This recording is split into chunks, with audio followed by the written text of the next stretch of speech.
experimenting, experimenting, planning, planning, promotion, emails, lunch, lunch, lunch, lunch, on phone to friend, on phone to friend, on phone to friend, on phone to friend, emails, thinking, experimenting, trying to decide what to do, research, research, cycle home, cleaning, cooking dinner, cooking tomorrow's lunch, cleaning, eating dinner, drinking tea and chatting, gardening, gardening, talking with friends who visit, talking with friends who visit, talking with friends who visit, visit, visit, getting organized for tomorrow,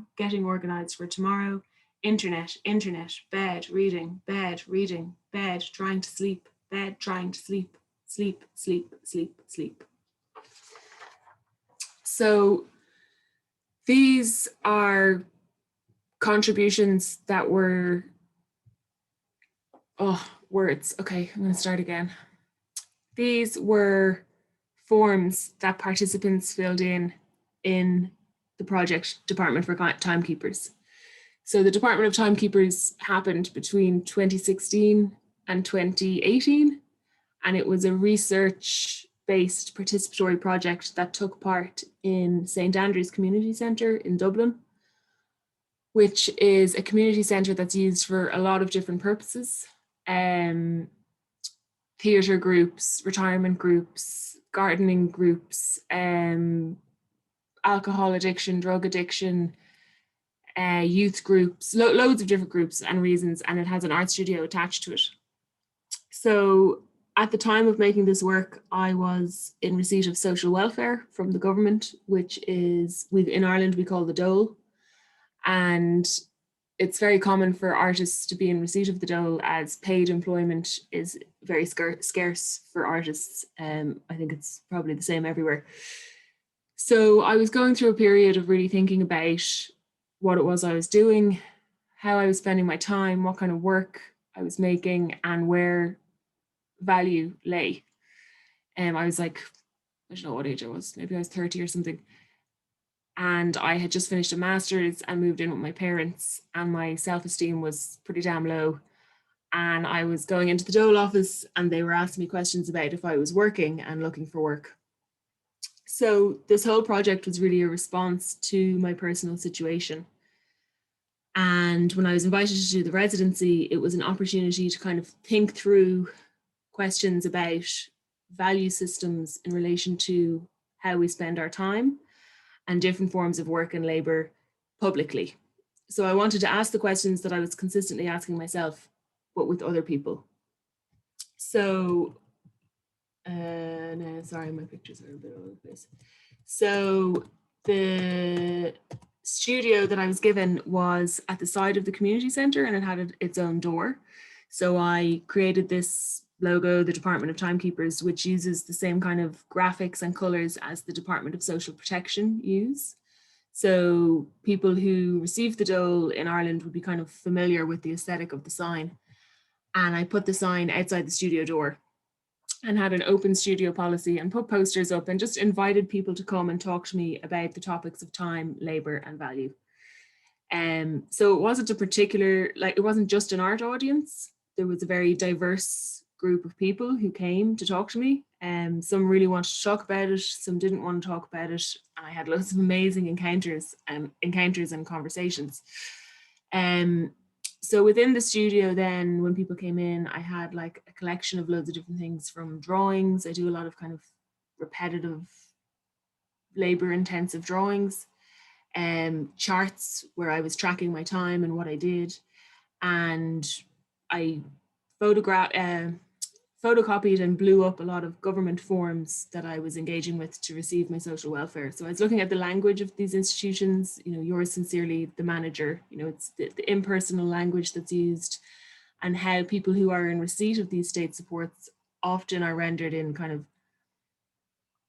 I don't want to say helpless, but your autonomy is often stripped from you when you engage with these systems. So when people came to the Department of Timekeepers, it was very important that they understood that dynamic was not here, and that it was a space for talking and thinking and making together. So all participation in the Department of Timekeepers was anonymous, and people could participate remotely by taking the forms away with them. So I made these forms that I had there, yeah. So, and I would give people stamp addressed envelopes and they could post them back to me. And it breaks your 24-hour day into 96 15-minute segments. And you're invited to write down what you do, but you're also asked to classify those actions into one of these 6 categories. Something you do to stay alive, something you do to assist in staying alive, things you do out of choice or for enjoyment, things you do for money, paid labor, things that are work but you don't get paid for, and other. So another method of engagement in the department was also, we would reclassify the posters, and after each engagement, oh God, sorry now, with people, I would make new posters. There we go, I went the wrong way. So it was really just about using these forms of interacting with people and having conversations and thinking about these topics together collectively. And then one of the really interesting exchanges that would happen when people would come in and we'd talk about it and they say, yeah, but you're getting paid to do this. And I was like, well, no, not really. So there was always these like questions about money and value systems. So while I was there, I also wanted to make something because I found that I was in this position where I was just totally unable to produce artworks. I didn't know what art was for or what I wanted it to be. And I decided to make little embroidered charts of people's forms, because when people started sending the forms back to me, I was kind of really surprised. I didn't really know what to do with them because they were highly personal, like as you heard from the forms that I just read there, you know, they're pretty mundane, but they're also very specific to that person. And I didn't know who they were from. Like most people who came to the department took forms away, and I got some sent back. And I felt like I needed to honor these in some way, but maybe not put them on display as artworks. I felt like me taking them as artworks within themselves was just not necessarily right. So I kind of assigned myself the job of being the Department of Timekeepers administrator. So I color coded, like functional was yellow, leisure was red, survival was blue, and I made these embroidered pie charts of the 24 hours. So that's what's shown in the exhibition that Rana put on. I have 16 embroideries, I think in total, or maybe 15.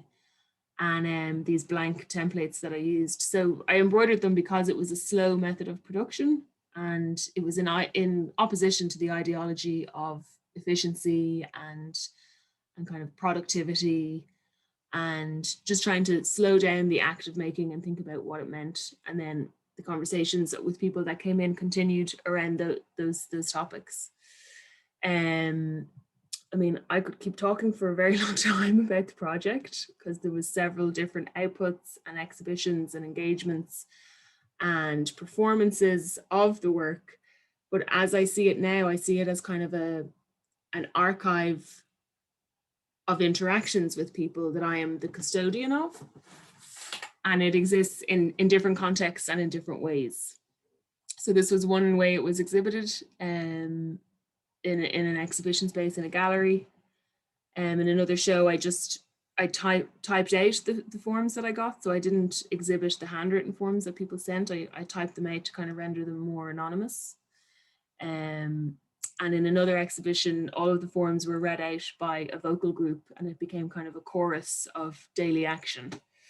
So I'm interested in the department as like a repository of information that was given to me that I'm the custodian of, and then I try and let it exist in different ways in the world, but removed from its original form in some way. So I don't usually talk about this and how it came about and what it meant. Like, it's not important to me that people who go see the exhibition know that that embroidery belongs to that form, or, you know, it's not social science, and I'm not trying to archive it in that way. I'm trying to put it out in the world and let it exist as something other than itself, but still be imbued with the root ideas of it. I might stop there.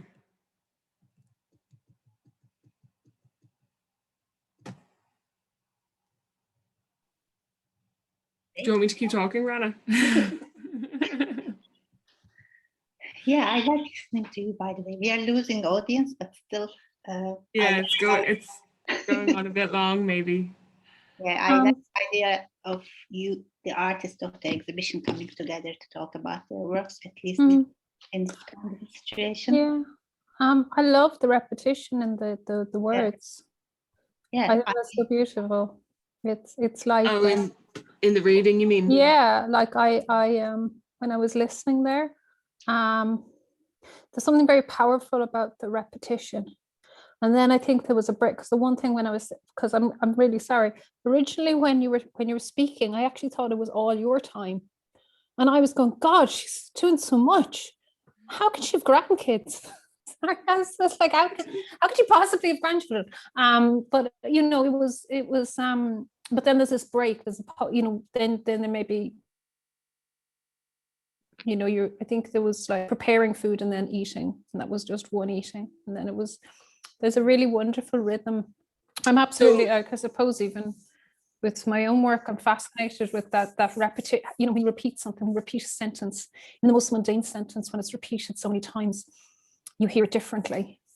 I don't know, it just, I find that really fascinating. Yeah, I should have mentioned, so there's also an audio work in the exhibition. Okay. And it's of a live performance that happened. I hired 3 actors and I turned the forms that I received into a script. And it really emphasizes that repetition, but they also read out the classifications that people gave on the forms. So it says like survival, survival, survival, survival. So it has this kind of rhythm and beat to it. So yeah, that audio work is in Istanbul, but it was performed live in a courthouse in Dublin, which I saw it more as like a live audio work than a performance, actually. So people entered the space, and then the speakers were on balconies, and there was then echo of the repetition. So yeah, that was kind of emphasized in one of the other works that came out of it. Cool. I think that sounds, I would love to hear that, because yeah, you could almost feel like it's just that it's actually, you know, I suppose, you know, there is this fascination with how we measure time in different ways, which is really beautiful. You know? I think we've all become very susceptible to kind of neoliberal ideologies of productivity. And something that became really apparent with lockdown, you know. Oh yeah, well, then it kind of blew wide open, because how time was. That's why when it was a lot of sleeping, going back to bed, I'm very guilty of. You know, things like, you know, but even the idea of what is, you know, what can you say is survival as well. You know, I think there's a lot of actions in there that might, before previous to lockdown, would not be seen as survival, that are actually survival mode for our mental health, at least.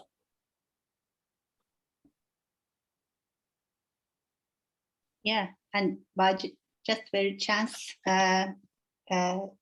we just have one yellow embroidery in the middle of the installation. We present this as a wall installation in the exhibition. And it's all about survival actions. So maybe it's quite well to the pandemic conditions. And Fiona noticed that it happened like that. I mean, I wasn't aware that we put it in the middle, but it made a lot of sense. You know, well, I think even when they talk about, you know, when people are extremely anxious, every action is a survival mode, because you're kind of running on this kind of adrenaline of anxiety sometimes, which I personally felt very much last year. I also thought it was really interesting with the logo, with the social welfare color scheme, from having spent many times in Irish social welfare system, which has its own, depending on who you get. I've been very lucky, Fiona. I've had some very nice social, that they I'm sure they do the same everywhere. They grill you, they ask you all these questions about. It's amazing how class-based it is, you know, like as an artist receiving social welfare, you're seen as kind of opting into the social welfare system as a means to make your work. But when the reality is that you are a professional working in a field who does not have employment, you know, there's not enough. The biggest irony of it is that the vast majority of artists will work. If they have the work, they want to work, and but they're under, generally, usually, I don't know about you, but usually I'd be classed as class S, which is self-employed. So you're automatically not, they've changed it now, but it used to be that you weren't. And I remember once this lady in there she had big parrot earrings, which I thought was really strange on somebody working in this really, the buildings are, these usual really miserable buildings, but she had big green and yellow parrot earrings. And she was like, well, you're not entitled to anything. You have no stamps here. And it's just, yeah, it's like the very last stop. Nobody wants to be in there, really, I think. I mean, as in trying to, to kind of the amount of hoops you have to go through to even get onto the system. That's why I'm interested in the encounters that you get, Nicholas, in when you make work outside, like in terms of these value systems of like, what is a acceptable way to, what are acceptable modes of being in the world, and like within art practice, like trying to not think of ourselves as artists, but just think of ourselves as another form of profession or practice within the world. I'm interested to, like, when we take art outside the gallery space and we encounter people and they see it as kind of, well, mostly the main kind of feeling I get from people is that, like, why are you wasting your time? And I find that really fascinating, that it's either a hobby or it's something that is seen as like extremely futile. But I think, thank you for the presentation. I really enjoyed it. And also, like, it's as I was not able to see the show, now somehow these like invisible threads Rana was weaving become apparent to me, and it's beautiful to get somehow like a glimpse of how it must feel when you enter Depo. But I was wondering, like regarding your question, somehow I think, what we do, I think it needs also sometimes protection, or one has to protect oneself in order to do what we do, because it is going into this kind of creative process or creative act for me is opening up towards the world, and through that one gets also vulnerable, no? And sometimes the environment is not so attentive to this vulnerability. So I think, sometimes what I was showing also in the choreographic figures project, we did that mainly indoors, because it's almost like traveling inside your body, like becoming aware of this kind of all your nerves, and like a very somatic experience. So this can't be done in public space. You need a protected space to allow to do that.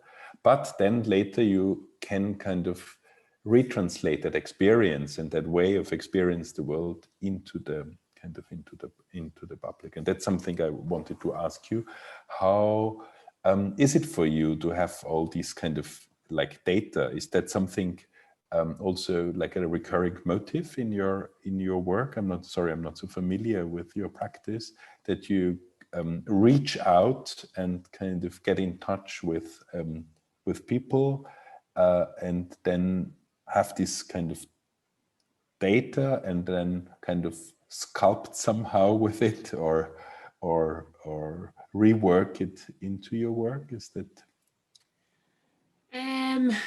No, it wouldn't be something that I do. Like, I collect a lot of stuff and I make a lot of work that is durational and accumulative, but mainly from my own personhood and my own experiences. So I think that's why when people sent back the declarations of time spent forms to the Department of Timekeepers, it's hard now, like years after the project, to remember that when the project began and I made that form, it wasn't it really wasn't seen as like something that was an art object. It was like a tool for generating conversation, because the project really was about just having conversations and not producing things. So I feel like the work kind of generated itself and made a lot of decisions itself. But then, as I say, like, I'm not a social scientist, and like I didn't have people sign forms, or like there's ethical questions there about engagement and material and people's lives. And, you know, it's 4 years on, and like, would somebody who filled in that form like to be reminded of that day, or would they like to reread it? Like, maybe not, you know. And, you know, you touched on that about memory, and I feel like, and also it's interesting what you say about spaces of protection. Like, I don't show the forms all the time, like, and I haven't put them on my website as like, look at this artwork. I do show them in some exhibitions, which maybe are specifically about this topic. And I always inform whoever's email I have who participated in the project, I let them know this is being shown here, you know. But for me, like, I have a background in kind of fine art, and then I did a master's in what's called, you know, social practice, like, you know, art out in the real world, or, you know. And I find the divides that exist between art and social art extremely complicated and often unnecessary. And I find working with people very problematic. I don't know if that answered your question. I can't remember what your question was. No, it was a bundle of comments and not so much a clear. Yeah, data and information. Yeah, like, what do you do with that, and what right do you have what even right do you have to do with it? And I think for me, like, making the embroideries was a way to engage with it and respect this information, but also a way for me to make something. And I was dying to make something, you know. And and somehow, because this thing, like, I didn't decide on the colors, because that person said that was functional, so it's yellow. So I didn't have to make any artistic choices, you know. I was like the format of each embroidery is determined by the person who did it, you know. So like, I didn't have to make any kind of aesthetic decisions, which is good for me, because I'm not really good at making decisions. Guys, I'm gonna have to go. So then, I feel like I could stay talking for ages, but I actually do have to go. Okay, then maybe we can finish for now, but it was nice to hear you and also hear you talking with each other. So thank you for joining this evening, and thank you also for the audience who is still here, Vanessa and Sabina. Yeah, I hope you enjoyed being part of this. And next week we will have another one, but it will be mainly in Turkish. We will only have 2 speakers speaking in English, so maybe you will make that one. So we will also let you know about that. Yeah, maybe. Yeah, thanks again. Thanks for the show, Rana. It's so nice to think of all the artworks together, getting on. And I mean, it was also nice to have you in the exhibition, and also while talking to you this evening, I also realized different kinds of relationships between the works. So it was very useful for me to have this conversation and to think more about the works. So I hope you also found the same thing for you. Well, thank you, Rana.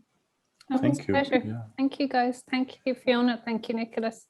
Thank you, Louisa. Thank you. Okay, Fiona. guys. Thank you, Rana. Okay. Yeah, thank you. Take care. Bye. Bye. See you. Bye. Bye.